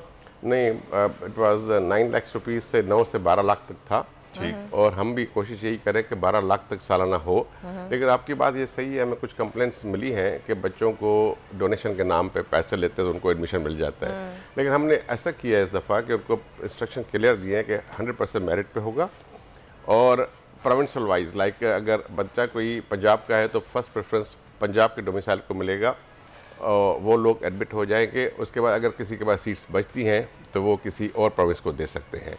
तो टॉप प्रायोरिटी पे अपने प्रोविंस वाले के डोमिसाइल के बच्चों को पहले आमीन, अल्लाह करे सर मेरिट पे हम ट्राई कर रहे हैं पूरी। देखें, हमारी पूरी कोशिश ये है कि एग्ज़ाम ट्रांसपेरेंट वे से हो और बच्चों को कोई दुश्वारी ना हो और रिज़ल्ट जो है, देखें अब हमने इस तरह से किया है, पहले वो कंप्यूटर पे, देखें अगर टेक्नोलॉजी हमारी कंप्यूटराइज हो गई है उतने फ्लॉज भी उसमें हैं। अग्रीड। और तो हमने क्या किया कि अब जो पेपर होगा, फ़र्ज़ करें बच्चों को मैं बता दूं कि जो पेपर आपको पूरे इंस्ट्रक्शंस हमने वेबसाइट पे रखे हुए हैं, पेपर होने के बाद उनके पास कार्बन कॉपी होगी, वो अपने साथ ले जाएंगे। अच्छा। हर बच्चा 2,10,000 बच्चे अपनी कार्बन कॉपी अपने साथ ले जाएंगे। एक कॉपी हमारे पास होगी, हम कंप्यूटर पे चेक करेंगे, उसकी कंप्यूटराइज चेकिंग होगी। रात को 9 बजे उसी दिन, सुबह 11 से 2:30 बजे तक एग्जाम है, 3.5 घंटे रिजल्ट आ जाएगा। रात को 9 बजे हम की लगा देंगे तो बच्चे अपने मार्क्स खुद ही असेस कर लेंगे हम कितने मार्क्स ले सकते हैं। वेरी ट्रांसपेरेंट वे। और सिर्फ यहाँ नहीं है, सऊदी अरबिया में भी हमारा एक सेंटर है, एक सेंटर दुबई में भी है, जहाँ के बच्चे सेम टाइम पे पेपर होगा, एक ही पेपर, यूनिफॉर्म पेपर होगा। और जो बच्चों को कंफ्यूजन है कि जी सिलेबस चेंज हो गया, ऐसी नहीं है। हमने इंस्ट्रक्शंस दिए हैं उनको, हमारे डायरेक्शंस पे सब यूनिवर्सिटीज काम कर रही हैं। मैं ये चाहूंगी प्लीज कि आप उसको क्लियर कर दें। जैसे आपने मुझे बताया कि जो कह रहे हैं कि सुबह का डिफरेंट डिफाइन हुआ है, करिकुलम अलग अलग हुआ है, वो आपने कहा कि अलग नहीं होगा। प्लीज मैं चाहूंगी वही रखा हुआ है जो 2 साल से चल रहा है, जो बच्चों ने तैयारी की हुई है उसी सिलेबस पे चल रहे हैं हम। ऑफ कोर्स अगर आप देखेंगे पंजाब में होगा, सिंध में होगा, तो डेफिनेटली कुछ 10% जो है क्वेश्चन जो चेंज सिलेबस है उसके ऑफ कोर्स एडिशन होंगे, मुझे लग रहा है। और बाकी तो मेरा ख्याल है सिलेबस 100% वही रहेगा। और हमारी पूरी कोशिश यही है कि हमारी जो यूनिवर्सिटीज़ हैं वो ट्रांसपेरेंट वे से एग्ज़ाम करें। और हमारे सब लोग जो हैं हर सेंटर के लिए, हर प्रोविंस के लिए हमने अलग नॉमिनेट किए अपने मेंबर्स को कि वो उनको सुपरवाइज भी करें, हेल्प भी करें और कोऑर्डिनेट भी करें। डॉक्टर साहब, पहले हम पीएमडीसी थे, फिर पीएमसी बने, फिर दोबारा पीएमडीसी बन रहे हैं। और मैं ऐड ऑन करना चाहूंगी, बच्चों को कंफ्यूजन भी इसमें है कि इससे एग्जाम्स पे क्या असर पड़ेगा, क्योंकि यही सवाल मैं करना चाह रही, तो इस पे आप ही बता दें। है कि देखिए पीएमडीसी 1963 से लेके बिल जो था हमारा पीएमडीसी था, और अब आके सिर्फ 2020 में उन्होंने पीएमडीसी ख़त्म करके पाकिस्तान मेडिकल कमीशन बना दिया। अब दोबारा जो है हमें जो बुलाया गया है वहाँ पे कि आप I am like interim government there, तो हम लोग जो है उसको सारा सिस्टम को वापस पीएमडीसी की तरफ ला रहे हैं। इंटरिम गवर्नमेंट बड़ी इंपॉर्टेंट होती है सर अगली गवर्नमेंट के लिए, आपने बुनियाद डालनी ताकि वो 5 साल सही तरह काम नहीं, हमारा जो वापस पीएमडीसी वही बिल हो रहा है, क्योंकि हमारे डॉक्टर्स, हमारे स्टूडेंट्स, हमारे मेडिकल कॉलेजेस, हॉस्पिटल सब पीएमडीसी के पैटर्न पे आए हैं। और पीएमसी थोड़ा सा बिल हार्ड था, तो इट वाज डिफिकल्ट। लाइक हम हर साल बच्चों के एग्ज़ाम लें, उसके बाद उनको हम रजिस्टर करें, 2 साल के बाद एक एनुअल एग्ज़ाम होता था वो ख़त्म कर दिया। अब हमारे अपने बच्चे जो रजिस्टर होंगे दोबारा, तो उसके लिए एग्ज़ाम हो उनके लिए, तो वो सब सिस्टम ख़त्म करके वापस पीएमडीसी में चले गए। तो इस पे एग्ज़ाम पे कोई असर नहीं पड़ेगा? नहीं, कोई एग्ज़ाम देखें, पीएमसी हो या पीएमडीसी हो, हमारा ये जो एग्ज़ाम है वो वही रहेगा, जो एग्ज़ाम चलेगा। सिस्टम भी अच्छा, मज़े की बात बताऊँ आपको कि पीएमडीसी में अगेन यही सिस्टम है कि हर प्रोविंस अपना एग्ज़ाम खुद लेगा, तो we have already mentally prepared for that. अभी हम उनको कंट्रोल कर रहे हैं, लेकिन बाद में जो है हमने उनको डिसेंट्रलाइज करके हर प्रोविंस को अपने हम पावर से देंगे, जी आप खुद एग्ज़ाम लें, खुद एडमिशन करें, हम सिर्फ रजिस्टर करेंगे बच्चों को। बात यह है कि जब तक वो पीएमसी या पीएमडीसी के साथ रजिस्टर्ड बच्चे नहीं होते हैं तो उनको लाइसेंस नहीं ले सकते बाद में। तो इसलिए हमारे पास रजिस्टर होना बहुत ज़रूरी है, कंपलसरी है। और एमडी-केट का देखिए, जो पहले पिछले साल पीएमसी में जो था, आपको MDCAT is a test which is एक गेट एंटर ओपन होता है कि बच्चे आ गए हैं और आप अप्लाई करें। उसकी परसेंटेज रखी हुई थी लास्ट टाइम 65% पासिंग मार्क्स थी, जिसमें ये हुआ बच्चे 65% मार्क्स ले नहीं सके। और कैन यू बिलीव दिस कि हमारे काफ़ी सीट्स डेंटल की, मेडिकल की खाली रह गई, बच्चे एडमिट नहीं हो सके। Really? और ये बच्चे जो थे तकरीबन 20,000 से बच्चे जो हैं वो चले गए रशियन और Chinese, Pakistan, Uzbekistan, Ukraine. Can you believe, ये भी आपको बताऊं कि 20,000 बच्चों का 50 अरब रुपए का पाकिस्तान को फ़र्क पड़ा पढ़ने के लिए गए हैं तो, और उनके स्टैंडर्ड कुछ नहीं है। सही है, उनका कुछ ऑफ कोर्स। ये बड़ा इंपॉर्टेंट सवाल मैं आपसे आखिर में अब उसका मैंने परसेंटेज कम कर दिया है, 55% पे ले आया। ये देखिए, मेरिट पे कोई फ़र्क नहीं पड़ेगा। लोगों को, बच्चों को ये ख्याल है कि शायद मेरिट जो है वो ख़राब हो जाएगी, ये मेरिट जो है उसमें नहीं होगी, सीट वेस्ट नहीं होगी, सीट वेस्ट नहीं होगी हमारी। और हमारे बच्चे बाहर क्यों जाए? बिल्कुल डॉक्टर साहब, हमारी सीट खाली पड़ी, चीजें हैं तो खाली होने के बाद सीट बाहर क्यों जाए? तो डॉक्टर साहब, एक तो ये टेंशन चल रही है हमारे मेडिकल स्टूडेंट्स को कि एग्जाम्स होने वाले हैं 13 नवंबर, बहुत उनके लिए एक अहम तारीख है। लेकिन एक और टेंशन आज भी है तला, वो क्या है? आपको भी होगी सर। मैच कौन जीतेगा? सेमीफाइनल चल रहा है, मैच कौन जीतेगा? लेकिन क्रिकेट पे आने से पहले Warda, let me complete the health sector. हमने इनसे स्टूडेंट्स के लिए सारे सवाल पूछे हैं, लेकिन पाकिस्तानियों के लिए सवाल नहीं पूछे। मेरा पाकिस्तानियों के लिए डॉक्टर साहब आपसे सवाल ये है कि हमारे हेल्थ सेक्टर के आपकी नज़र में लूप होल्स क्या हैं, प्रॉब्लम्स क्या हैं? सिंध की जो हेल्थ की वजीर हैं अजरा पेचो साहब, वो तो कहती हैं डॉक्टर्स हराम खाना छोड़ दें, और हमारे जो यंग डॉक्टर्स हैं सरकारी अस्पतालों में हर आए 2-3 हफ्ते के बाद एहतजाज कर रहे होते हैं, कभी रिस्क अलाउंस, कभी ये अलाउंस। वही डॉक्टर कनाडा, अमेरिका में जाके अरबों डॉलर कमा सकते हैं, यहाँ धक्के खाते हैं, एहतजाज करते रहते हैं। हमारे हेल्थ सेक्टर का प्रॉब्लम क्या है डॉक्टर साहब? हेल्थ सेक्टर का प्रॉब्लम ये है कि हमारे पास देखिए यूनिफॉर्म पॉलिसी नहीं है किसी के लिए, हर जो मर्जी जो चाहे क्यों कर रहा है। अच्छा, इस जहाँ तक ताल्लुक है कि डॉक्टर देखें बहुत मेहनत कर रहे हैं, मैं ये नहीं कहूँगा, आप जिस हालात में डॉक्टर्स काम कर रहे हैं ना उनको अप्रिशिएट करना चाहिए रादर देन उनको कुछ बुरा भला कहने से। आप जाके हालात देखें जो गवर्नमेंट हॉस्पिटल्स हैं, वहाँ पे चीज़ें अवेलेबल नहीं हैं और सिक्योरिटी इनसिक्योर है। दवाइयाँ डॉक्टर को बेच के खा जाते हैं, दवाइयाँ शॉर्ट होती हैं, फ्री की दवाइयाँ मिलती नहीं है। दवाइयाँ इतनी, आप बताओ मेडिसिन इतनी महंगी हो गई हैं कि हर आदमी के अप्रोच से बाहर है, हर गरीब आदमी अप्रोच नहीं कर सकता। उन हालात में भी डॉक्टर्स जो है इमरजेंसी में भी काम कर रहे हैं, सारी रात भी काम करते हैं। मेरा ख्याल है कि हमें उनको अप्रिशिएट करना चाहिए, वरना उनको बाहर जाने के रास्ते तो सब खुले हुए हैं। इसलिए हमारा देखें आपके कि हमारे सब जो अच्छे डॉक्टर्स हैं सब ड्रेन आउट हो रहे हैं। ओ बाहर सक्सेसफुल, अच्छी स्टैंडर्ड ऑफ लिविंग है उनका सर, क्या जिंदगी गुजार रहे हैं यहाँ बेचारे, धक्के खा रहे हैं। नहीं, जिंदगी गुजार रहे सर, इंटेलिजेंट भी हमारे डॉक्टर होशियार हैं, बड़े बताऊँ मैं आपको, बाहर people they appreciate the Pakistani doctors, ऐसी बात नहीं है। हम तो जाते रहते हैं, देखते हैं। तो यहाँ तक ताल्लुक है, देखें अगर फ़र्ज़ करें कि मैं यहाँ कराची में बैठा हूँ तो मेरी सैलरी सेम है, अगर यहाँ से मैं टंडो आदम चला जाता हूँ तो सैलरी सेम है, वहाँ फैसिलिटी कुछ नहीं है। चलो, मेरे दोस्त हैं किरियो साहब हैं नवाब शाह के, वो कहते हैं साइकिल पर डॉक्टर आया था, 2 सालों में अपना हॉस्पिटल बना के बैठा हुआ है। तो नवाब शाह में बड़ी कमाई है सर डॉक्टर्स की, वो नीम हकीम बन के भी चल जाते हैं सर। हाँ, वो भी बड़ा एक मसला है कि नीम हकीम क्या मतलब कुछ नहीं पड़ा हुआ है, और डॉक्टर बैठे क्वैक्स बहुत सारे हैं, वो भी एक बहुत बड़ा इशू है। जो अब हेल्थ कमीशन बना है तो उनका ये रोल है कि हेल्थ कमीशन जाली डॉक्टर्स हम खत्म नहीं कर सके सिस्टम। लेकिन मैं ये कहूँगा कि डॉक्टर्स, पाकिस्तानी डॉक्टर्स के साथ नो कंपैरिजन, माशाल्लाह दे वर्क वेरी हार्ड। बाहर मुल्कों से लोग आते हैं यहाँ ट्रीटमेंट करवाने के लिए। मैं दुबई में रहती थी, हम लोग यहाँ पे ट्रीटमेंट करवाते थे। डॉक्टर साहब, हमारी एक गेस्ट काफी देर से हमारा वेट कर रही है, बहुत माजरत के साथ मुझे उनको लेना है। अच्छा जी, मेरी आज मैं से बताऊं, जो सर्जरी कराने आया ऑस्ट्रेलिया से बंदा आया सर्जरी कराने के लिए, वहाँ पे 8 महीने का वेट था वहाँ पे, और हमारे पास इतना ट्रस्ट करते हैं। यूएस से लोग यहाँ पे आते हैं सर्जरीज करवाने के लिए। डॉक्टर साहब क्या बात करें। खैर, उनसा शाह हमारे साथ मौजूद है, काफी देर से वेट कर रही है, क्योंकि हमें उनसे जानना है, एक प्रेडिक्शन लेनी है कि आज के मैच में क्या होने वाला है, कौन जीतेगा, कीवीज या शाहीन, क्योंकि सबको जुस्तुजू लगी हुई है, क्यूरियोसिटी है आज। इससे पहले कि ये बॉल मेरे मुंह पे तला प्लीज रख दें, ये बॉल ऑलरेडी हाथ पे लग चुकी है। अस्सलाम वालेकुम उनसा। अस्सलाम वालेकुम। वालेकुम सलाम, गुड मॉर्निंग। कैसी हैं उनसा, क्या हाल है आपके? आप सुबह सुबह प्रेडिक्शन कर रही हैं, कार्ड्स निकाले कि नहीं निकाले? जी बिल्कुल, मैंने कार्ड्स जो है वो जब से मैं वेट कर रही थी और कार्ड्स भी निकाल रही थी, और कार्ड्स भी मैं आपको शो कर देती हूँ। आज का जो मैच है वो बड़ा जबरदस्त होने वाला है, बड़ा जबरदस्त कंपटीशन नजर आ रहा है, कोई हल्का फुल्का मैच नहीं होगा।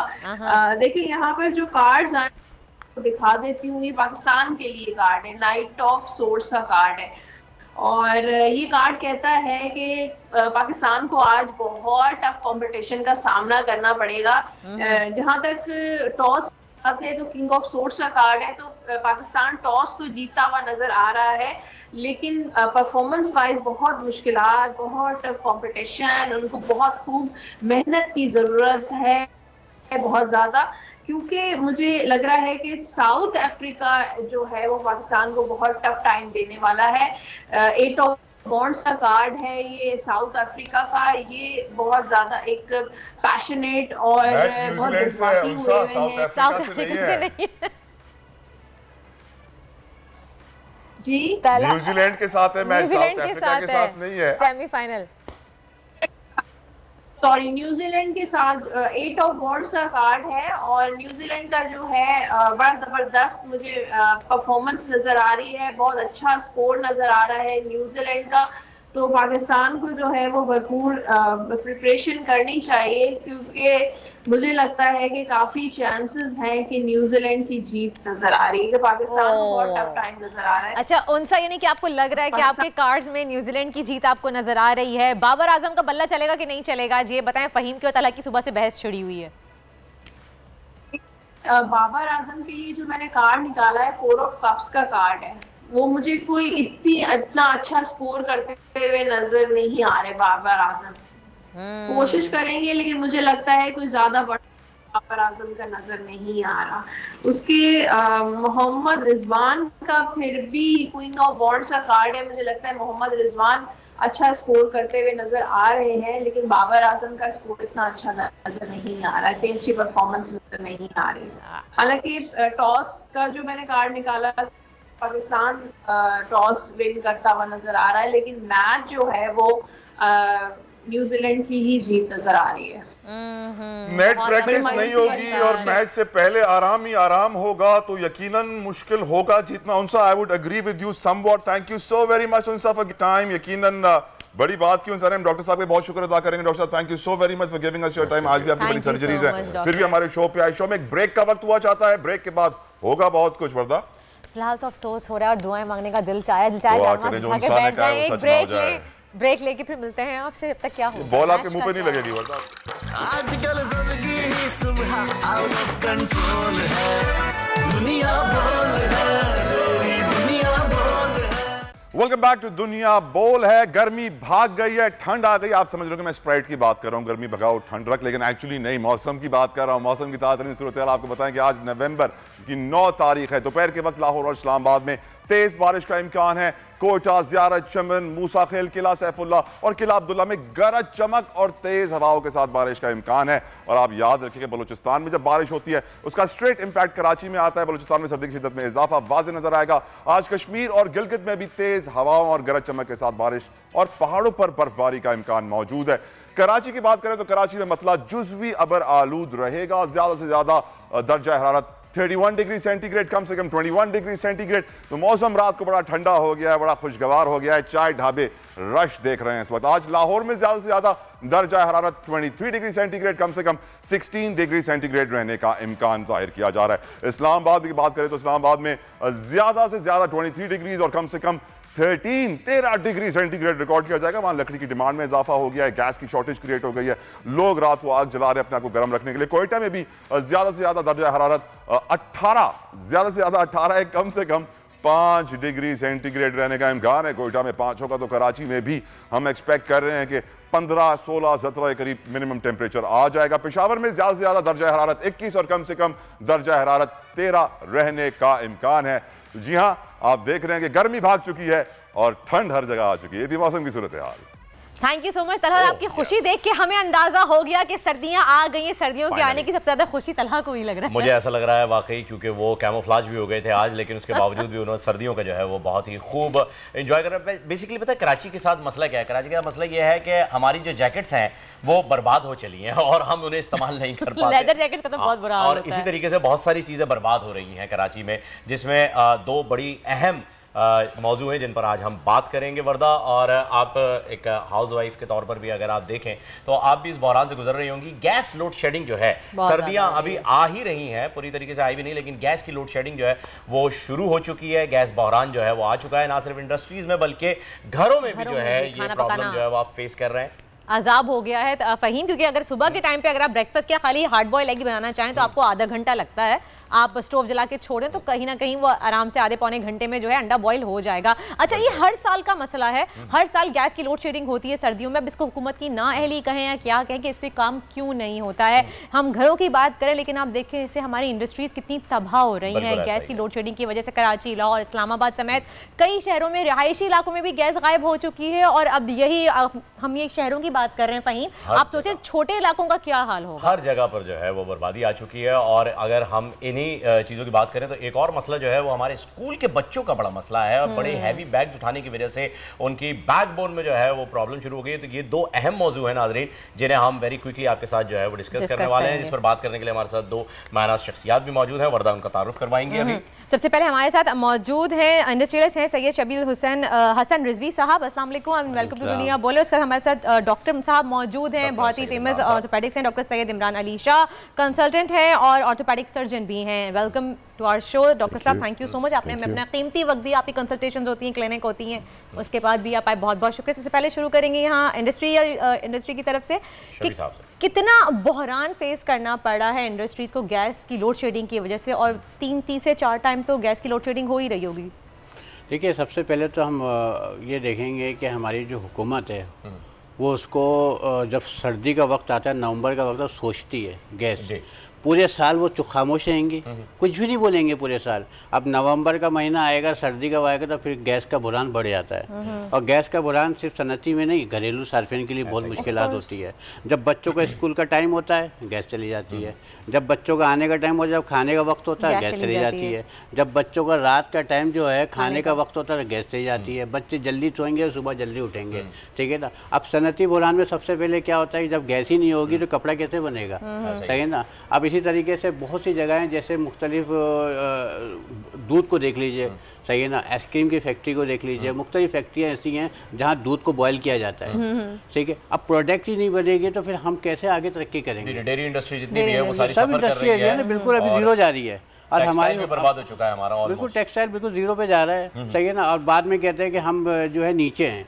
इससे हमारा एक्सपोर्ट भी सफर कर रहा है ना, अगर हम गलत नहीं कहें शबीर साहब। मैं वही जानना चाह रहा था कि एक्सपोर्ट को लेकर के जो है वो आपके पास क्या ये फेस करना पड़ रहा है आपको प्रॉब्लम्स के। एक्सपोर्ट के ऑर्डर्स होते हैं वो आपको टाइमली पे करने होते हैं, पूरा करना होता है उन कोटा को। ये गैस की वजह से कितना बहरान फेस कर रहे हैं जो है वो नुकसान होता है हमें, ठीक है। अब जाहिर बात है हम सामने वाले को जो है वो टाइम देते हैं कि हम इस टाइम पे हम आपको दे देंगे, ठीक है, पर हम नहीं दे पाते। जब हम हुकूमत को हम फ़ोन करके बोलते हैं कि भाई हमें गैस चाहिए, सही है, हुकूमत कहती है हम आपके साथ हैं, मगर हम नहीं कर पाते। मगर यह है कि नुकसान हमें उठाना पड़ता है, हुकूमत को हम जो टैक्स देना होता है ना वो तो हम देते हैं। इसका ऑल्टरनेटिव कुछ नहीं, क्योंकि देखिए जब आगे कह रहे हैं 14 से 20 साल बाद गैस खत्म हो जाएगी तो हम किसी ऑल्टरनेटिव सोल्यूशन पे क्यों नहीं जा पाते। दिन ब दिन हम तकरीबन 9% गैस हमारी कम होती जाती है, साल बाय साल जो है हमारी 9% गैस कम होती जाती है, जबकि पाकिस्तान जैसे मुल्क में गैस की मिकदार में कमी नहीं है। अल्लाह ने हमें बहुत नवाजा है, से भी है, बहुत सारे नवाजा है भाई, लेकिन सिस्टम नहीं है, मैनेजमेंट नहीं, जिसकी वजह से हमें तमाम मुश्किलात का सामना करना पड़ता है। एहसास हमारी हुकूमत को एहसास नहीं है, सर एहसास नहीं है। यही वजह है कि मैं अभी जो है वो डॉक्टर साहब को इन्वॉल्व करना चाहूँगा इसमें कि एहसास हमारी हुकूमत को नहीं है, एहसास हमारे असातिज़ा को नहीं है, एहसास हमारे एजुकेशन सिस्टम को नहीं है। ये बच्चों पर छोटे छोटे जो जुल्म हो रहा है, इतने हैवी कोर्स की जो किताबें इन्हें दी जा रही हैं, तो सर इसको लेकर के आपके पास केसेस तो डेफिनेटली आ ही रहे होंगे।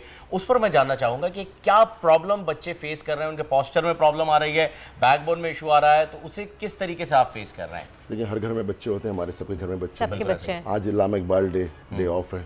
सबसे पहले मैंने क्या किया, रात को मैंने अपने बेटे से बोला उमर अपना बैग बनाओ और कोने में रख दो। कहेंगे पापा मुझे स्कूल नहीं जाना। मैंने कहा no I have to go for interview in the morning, मैं देखना चाह रहा हूँ तुम्हारा बैग कितना वेट करता है। अपने बेटे की बात करो, 7.5 किलो, क्लास 6 का बच्चा है। जो लड़का होता है ना, लड़का उसकी एज जो बढ़ती है, यानी हड्डियाँ जो जिस हड्डी में एक एज होती है जब हड्डी में मेच्योरिटी आ जाती है, बोन्स फ्यूज हो जाती हैं। लड़कों के लिए 16 साल है और लड़कियों के लिए 14 साल की उम्र है। उससे पहले अगर गैर ज़रूरी स्ट्रेसेस या इम्बैलेंस होएगी या पोस्चरल चेंजेस आएंगी तो वो परमानेंट डिसेबिलिटी के अंदर के तौर पर। डॉक्टर साहब यही केस मैं आपको बताऊँ कि स्कूल में आया है, मेरी बेटी के साथ पढ़ते हैं, मेरी बेटी भी ग्रेड 6 की है, उसका ये बैग 7.5 से 8 kg का होता है। स्पेशली प्रैक्टिकल का आपका स्टेम उसका बॉक्स लेके जाना पड़ जाए तो वो आपका एक एडिशनल वेट हो जाता है, प्लस स्केटिंग की अगर एक्स्ट्रा क्लास है तो वो एक अलग से उसका बैग जाता है साथ में। उस बच्चे को कह दिया गया, डॉक्टर ने लिख के दिया है कि he can not carry his school bag, अगर इसने किया कैरी तो he can be permanently disable, उसकी स्पाइन में ऐसा इशू आ गया। आप जो बातें कह रही है ना ये बहुत पुरानी बात है, बहुत अरसे से हम आमिंग एंड आरिंग कर रहे हैं, मगर कोई लेजिस्लेशन एटलीस्ट सिंध के अंदर नहीं आई है। मगर आपको एक बात बताता चलूँ कि पाकिस्तान तहरीक इंसाफ की गवर्नमेंट ने KPK के अंदर इस पर लेजिस्लेशन लेके आए हैं और उन्होंने ग्रेड 1 से ग्रेड 12 तक ये वाज़ेह तौर पर बताया कि इतने किलो का बैग बच्चे को लेके जाना चाहिए। ये जो चेंजेस आ रही है ना स्पाइन के अंदर खास तौर से आती हैं, इसको कहते हैं स्क्रोलियोसिस और काइफोसिस, ये बड़ी डेंजरस होती हैं। एक बहुत बड़ी देखिए हर चीज़ अब आजकल के ज़माने में मेडिसिन में ये नहीं होता जो डॉक्टर इमरान शाह ने कहा भाई वही है। अब हर चीज़ जो है एविडेंस बेस्ड मेडिसिन कहलाती है। So there is a lot of research going back, उसके बाद पेपर्स पब्लिश होते हैं, फिर उनको साइनॉप्सिस होती है, उनके मेटा एनालिसिस होते हैं, फिर सिस्टमेटिक रिव्यू होते हैं। निचोड़ ये है कि 2017 में पहला पेपर जो आया है, पोलैंड में एक जगह है यूनिवर्सिटी सेसिल के नाम से, काटोविच से एक शहर है, उस 2017 में एना के नाम की खातून ने लेटर लिखा था कि 79 to 80% ऑफ बच्चे जो बैग्स लगाते हैं वो सिर्फ स्ट्रैप डिसबैलेंस, यानी एक स्ट्रैप जो होता है ना बैकपैक का, एक लंबा और एक छोटे की वजह से। अब आप गौर से सोचें एक बात, अगर आपका एक कंधा लंबा स्ट्रैप है और एक कंधे का स्ट्रैप छोटा है तो पूरी आपकी बॉडी एक तरफ लीन कर जाती है, उसकी वजह से एक्चुअल प्रॉब्लम शुरू होती हैं। तो पेरेंट्स को कम से कम या टीचर्स को या जो भी जिम्मेदार गार्डियन है कि बैलेंस बैग हो, कि स्ट्रैप्स इक्वल हों, कि गैर भारी तो है ही है, भारी से आप नीचे तो जा ही रहे हैं, मगर साथ साथ कंप्रेशन के साथ साथ आप रोटेशनल एलिमेंट भी ला रहे हैं, तो that is really bad for the developing spine. So और इट इज वेरी कॉमन। मैं कम से कम 2 या 3 बच्चों को देखता हूँ। अच्छा, पहले तो मुझे अच्छी तरह याद है, आज से 5-6 साल 8 साल पहले इतने बुरे नहीं थे जो अब हालात, अब वो ज्यादा या तो ज्यादा कॉमन हो गए। बॉडी पॉस्चर भी चेंज हो जाता है, आपके शोल्डर्स आगे की तरफ जो है वो बेंड हो जाते हैं। पहले एक टाइम टेबल का सिस्टम हुआ करता था, लेकिन अब न जाने क्या हो गया है, सारी की सारी बुक्स जो है वो सेंट पैट्रिक हाई स्कूल का पढ़ा हूं, मेरे ख्याल से मेरा बैग तो 2-3 किलो से ज्यादा ऐसे ही होता था उस जमाने पे। टाइम टेबल आज भी है फहीम, लेकिन इतनी कॉपीज और बुक्स हो गई हैं। एक बात कहूंगा, मेरे साहबजादे हैं छोटे से, सही है ना, 6 साल के हैं। अब वो जब बैग, वो जाहिर बात छोटा सा कहते बच्चे का, वो बैग तकरीबन 12 से 15 किताबें, 16-17 कॉपियाँ हैं। अब बच्चा जब जाए झुक जाता है, तो मैं ये पूछना चाहूँगा डॉक्टर साहब से कि ये हाइट में तो कोई प्रॉब्लम नहीं होती कि बच्चे को वजन जब उठाता है, छोटा सा बच्चा तकरीबन 8 साल का बच्चा है। मैंने आपको बताया ना कि लड़के की उम्र जो मैच्योरिटी आती है 16 साल की एज में जाके, 17 साल की एज में जाके हड्डियां बनना खत्म हो जाती हैं। जब कितनी भी दवाइयां दे दें, कुछ भी कर लें, कितनी भी एक्सरसाइज करा लें, 17 साल के बाद 16 साल के बाद लड़के की हाइट नहीं बढ़ती। ये नेचुरल है पूरी दुनिया में, हमारे अंदर नहीं।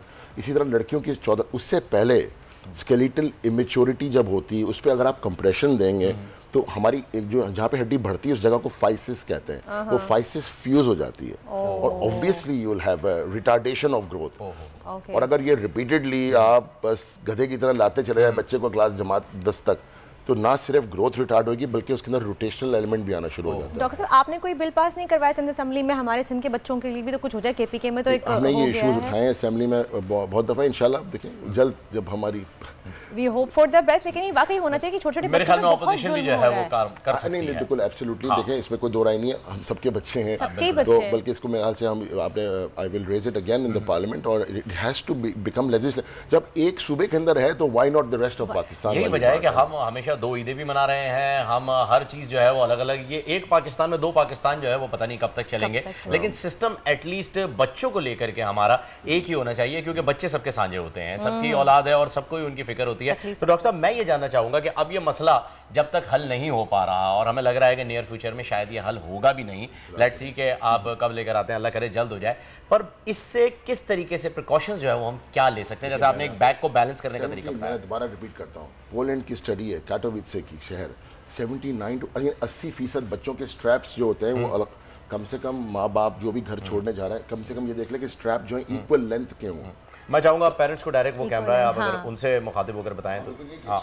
वाला कैमरा ये वाला, ये राइट वन। तो बेसिकली जो स्ट्रैप्स होते हैं उनको इक्वल होना चाहिए। जब बच्चा स्कूल से बाहर, घर से बाहर जा रहा होता है तो अमूमन उसकी पीटी होती है पीछे, तो ये देखें कि स्ट्रैप की जो लेंथ है वो इक्वल बैलेंस होनी चाहिए, क्योंकि अगर एक स्ट्रैप लंबा है या एक स्ट्रैप छोटा है तो पूरी बॉडी रोटेट कर जाती है। पहले ही वो बेचारा 7-8 किलो का हमारे छोटे छोटे से बच्चे लेके जाते हैं बैग, और साथ में ना सिर्फ कंप्रेशन है बल्कि रोटेशन भी आ रहा है, तो वो एक नुकसानदेह चीज होती है। तो स्ट्रैप की जो लेंथ है दैट शुड बी इक्वल। सही। और उस हाँ जी बोले नहीं फहीम बोलिए। मैं ये जानना चाह रहा था कि इससे लोअर बैक के ऊपर ज्यादा जोर आ रहा है या अपर बैक पर? पॉस्चर को किस तरीके से कंट्रोल किया जाए, क्योंकि बच्चे जब बैग यूज करते हैं जैसा कि शफी साहब ने भी बताया कि वो बिल्कुल बैंड हो जाते हैं, बिल्कुल आपसे कह तो इससे लोअर बैक आपकी ज्यादा अच्छी बात की आपने। देखिए हमारी स्पाइन में अल्लाह ताला ने हमारी स्पाइन को बनाया है, उसके अंदर कर्व्स दिए हुए, जैसे ऊपर की तरफ हमारी एस मतलब कहते हैं लॉर्डोसिस कहते हैं इसको, स्पाइन के अंदर हमारे लोअर स्पाइन में लॉर्डोसिस होता है, एस शेप होता है, जैसा कोबरा नहीं होता इस तरह होता है।